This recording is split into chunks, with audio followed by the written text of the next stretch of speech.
आगे बढ़ते हैं। हमारे साथ अब दीपन मेहता जुड़े हैं, एलेक्सर इक्विटीज के डायरेक्टर। उनसे बात करते हैं। दीपन जी, गुड मॉर्निंग। ये मार्केट में इंडेक्स पे पैसा बनना बंद हो गया है, स्टॉक स्पेसिफिक अच्छे मौके बन रहे हैं, लेकिन इंडेक्स की तकलीफ क्या है आपके हिसाब से? कब चलेंगे हम फाइनली? अनुज, गुड मॉर्निंग और आपके शो पर इनवाइट करने के लिए बहुत बहुत धन्यवाद। मैंने कई बार कहा है कि स्टॉक प्राइस में रिटर्न चाहिए तो तीन चीजें आपको खोजनी चाहिए। We should look for three things, वो है ग्रोथ, ग्रोथ एंड ग्रोथ। और ग्रोथ निफ्टी स्टॉक्स में है नहीं।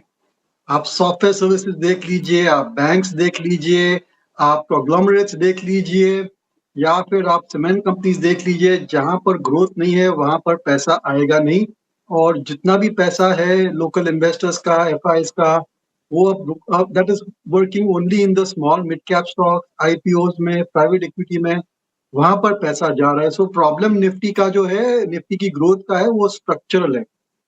और जब तक छोटी छोटी कंपनियां बड़ी होके निफ्टी में नहीं आएगी तब तक ये हम साइडवेज मूवमेंट या low return, sub par return compare to historical return, ऐसा चलता ही रहेगा। तो दिस इज माय असेसमेंट कि अगर आपको अगले कई सालों तक अपना पोर्टफोलियो का प्लानिंग करना है तो you have to look for gems within the small mid cap space.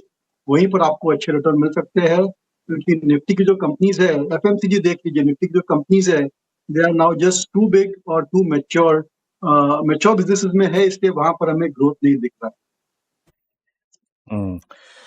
To big है ना। लार्ज कैप के साथ आपने दीपन जी नारा जोड़ दीजिए तो ठीक है, मिड कैप और स्मॉल कैप में आते हैं। यहाँ गुरु मंत्र दीजिए, कैसा पैसा बनेगा? तो वही ग्रोथ से ही पैसा बनेगा।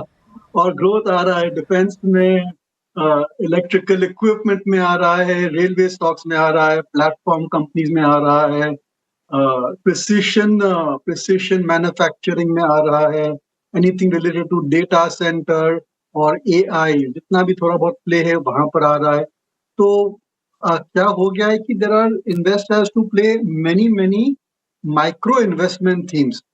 ऐसा नहीं है कि आपने एक ही इन्वेस्टमेंट थीम या एक इंडस्ट्री में या एक ग्रुप में पैसा लगा दिया, वैसा नहीं चल रहा है। बहुत सारे माइक्रो इन्वेस्टमेंट थीम्स में आपको इन्वेस्ट करना जरूरी है।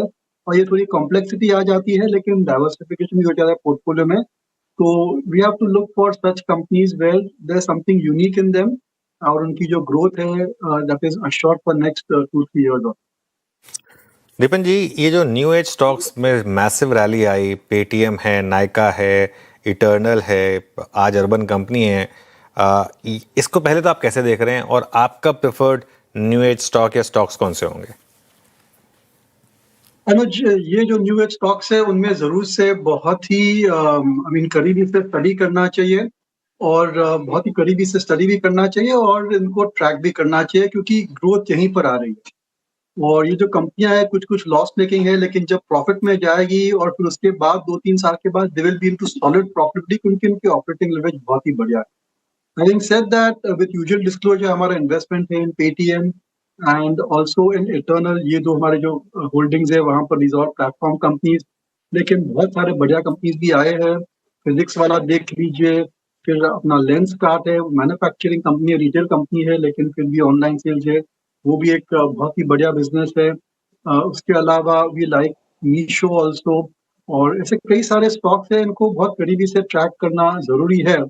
बट दीज कंपनीज इवेंचुअली, अगर आप एक बास्केट बना के खरीदेंगे तो बास्केट की रिटर्न काफी बढ़िया आ सकती है, क्योंकि उसमें से 2 या 3 भी अगर मल्टी बैगर्स निकल गए, बाकी के 2-3 don't deliver any returns of negative return देते हैं, फिर भी as a basket you will make very good returns in these companies.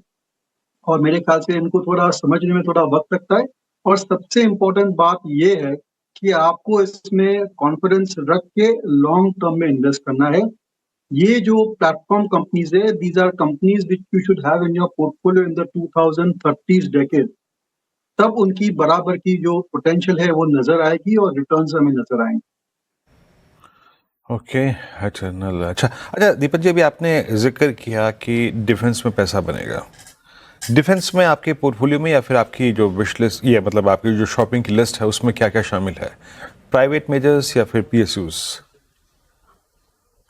Again usual disclosure कि हमारा इन्वेस्टमेंट रेट चुका होगा, तो ये जो of course 2 HCL, Hindustan Aeronautics, Bharat Electronics, these are two standard defense companies which can be part of the core holdings.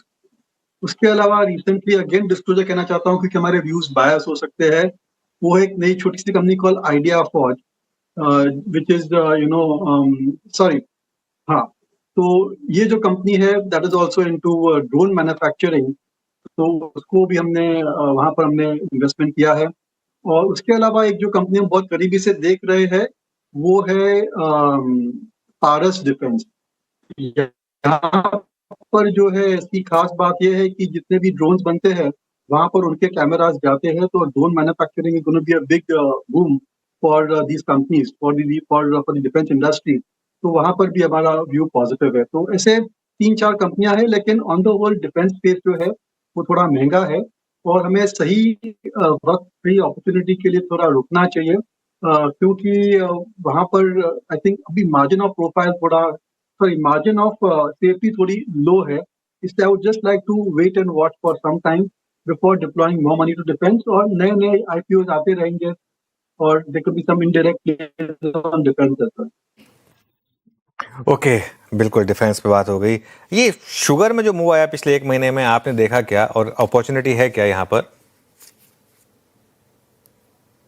Definitely ये जो sector है ना बहुत साइक्लिकल है अनुज, और अब लग रहा है कि अगले 2-3 क्वार्टर बहुत ही बढ़िया रहेंगे because of climatic factors. Brazil में आउटपुट है वो कम हो गया है और यहाँ पर भी ज़्यादातर डिप्लॉयमेंट जा रहा है फॉर एथेनॉल। उसकी वजह से आई थिंक अगले कुछ क्वार्टर्स इन कंपनीज के लिए बहुत ही अच्छे रहेंगे और अच्छे रिटर्न मिल सकते हैं। तो एक बहुत ही शानदार ट्रेडिंग अपॉर्चुनिटी हमें दिख रही है इन दीज कंपनीज। और मैंने देखा है कि जब ये companies come into that cyclical upswing, उनके जब ये दिन अच्छे हो जाते हैं तो रिटर्न्स, मतलब सॉरी, अर्निंग्स भी बहुत ही शानदार तरीके से बढ़ते हैं और and investors start paying a higher valuation या पी मल्टीपल आल्सो। इसलिए डेफिनेटली इन कंपनीज को स्टडी करना चाहिए, इनको करीबी से देखना भी चाहिए। और वहाँ पर जो सस्ते कंपनीज है, द चीप फंड्स, और बहुत सारे होंगे मेरे ख्याल से विद रीजनेबल वैल्यूएशन, जरूर से आई थिंक 1 साल की एक ट्रेडिंग अपॉर्चुनिटी यहाँ पर हमें दिख रही है कि बन रही है। ओके, अच्छा दीपन जी, एक प्रश्न और लूँगा मैं यहाँ पे। अभी थोड़ा सा डिप फार्मा में आया था, हेल्थ केयर में आया था, डायग्नोस्टिक में भी आया था, and most specially in health care in hospital stocks. कुछ बाइंग करिए आपने शॉपिंग फार्मा में, हेल्थ केयर में, लोअर लेवल्स पे? अगेन यूजुअल डिस्क्लोजर्स कि हमारे व्यूज बायस हो सकते हैं।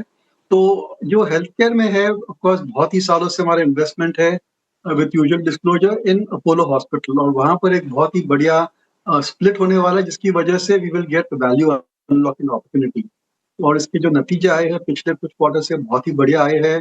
और जो उनका मेन हॉस्पिटल बिजनेस है वहाँ पर anywhere from 30 to 40-50% increase in capacity होने वाली है अगले 2-3 साल में, जो कि शायद मार्जिन डिप्रेस कर सकती है, लेकिन लॉन्ग टर्म ग्रोथ के लिए बहुत ही बढ़िया है, सस्टेन लॉन्ग टर्म ग्रोथ। वो बाकी जो उनके बिजनेसेस है which is online health care और for that matter pharmacy stores या फिर डायग्नोस्टिक्स है, those are also decent growth businesses. Health care में हमारा जो स्ट्रैटेजी है that is to go for niche players. जैसे कि एक नई लिस्टिंग थी जिसको हम बहुत करीबी से स्टडी कर रहे हैं, अभी तक हमने इसमें which is operating dialysis centers, और इंडिया की लार्जेस्ट डायलिसिस सेंटर कंपनी है। और इन्होंने जो है बहुत ही बड़ा मार्केट शेयर भी किया और काफी अच्छा ग्लोबल फुटप्रिंट भी है इस कंपनी का। वहाँ पर हमें थोड़ा फोकस करने की जरूरत है। दूसरी एक कंपनी है हेल्थ केयर ग्लोबल जो कि कैंसर ट्रीटमेंट पर फोकस करती है। तो within that I think niches we are exploring. एक और कंपनी है डॉक्टर अग्रवाल जिसका मर्जर हो रहा है, थोड़ा महंगा है अभी, लेकिन इसके भी पोटेंशियल बहुत ही बढ़िया हमें लगते हैं, तो वहाँ पर भी आप देख सकते हैं। And the second part about pharma में भी लुकिंग फॉर डिफरेंशिएटेड बिजनेसेस, तो वहाँ पर वो में हमारा व्यू पॉजिटिव है। अभी जो कॉर बिजनेस है that is also doing very well. और अगर जो भी अपसाइड्स आएंगे from the new discovery of the new molecule, that is not estimated, management भी एस्टिमेट नहीं कर पाती है, but it could be quite phenomenal. और ये हम एक अपॉर्चुनिटी जरूर से प्ले कर सकते हैं। ऑल राइट, दीपन जी बहुत बहुत शुक्रिया आज हमारे साथ जुड़ने के लिए, अपना समय देने के लिए। Have a good weekend.